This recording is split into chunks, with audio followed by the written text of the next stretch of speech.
السلام علیکم۔ صراط مستقیم چینل میں خوش آمدید۔ تازہ ترین خبریں جاننے کے لیے میرے چینل صراط مستقیم کو سبسکرائب کر لیں، بیل بٹن لازمی پریس کر لیے گا تاکہ جیسے ہی میں کوئی ویڈیو اپلوڈ کروں گا فوری طور پر آپ حضرات کو مل سکے۔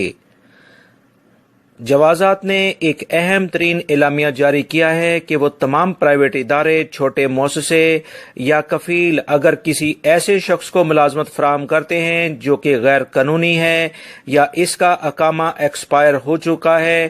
اور اس سلسلے میں وہ اس سے پیسے بھی وصول کر چکے ہوتے ہیں اور اقامہ اس کا نہیں بنواتے، ایسے تمام کمپنیز اور کفیلوں کے خلاف بھرپور کارروائی شروع کر دی گئی ہے اور انہیں 1 لاکھ ریال جرمانہ، 6 ماہ کی قید کی سزائیں دی جائیں گی اور وہ تمام کمپنی اگلے 5 سال تک ملازمین کو ریکروٹ نہیں کر سکیں گی، یعنی ان کے اقامے تجدید نہیں کروا سکیں گی، نہ ہی انہیں مزید ملازمین ہائر کرنے کی اجازت ہوگی۔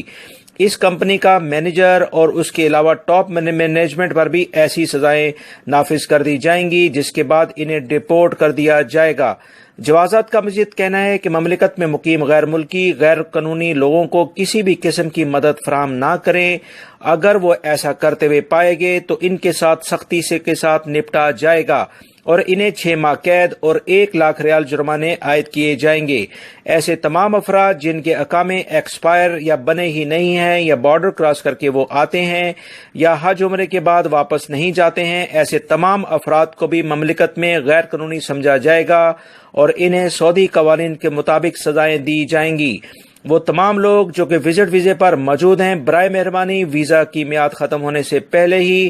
اپنے بلائے گئے وزٹ ویزے والے افراد کو فوری طور پر مملکت سے بھیج دیں، کیونکہ اگر ان کا ویزا ختم ہو گیا اور کسی وجہ سے وہ نہ جا سکے تو ایسے تمام افراد کو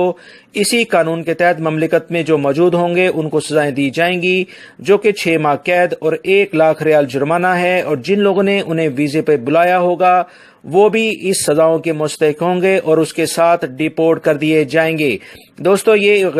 جوازات کا ایک اہم ترین اعلامیہ ابھی جاری ہوا ہے جو کہ میں نے آپ سے فوری طور پر شیئر کر دیا ہے۔ امید کرتا ہوں اس ویڈیو کو اپنے دوسرے دوستوں سے بھی شیئر کریں گے تاکہ جو وہ تمام افراد اس اہم ترین جو جوازات نے اعلامیہ جاری کیا ہے اس سے باخبر ہو جائیں۔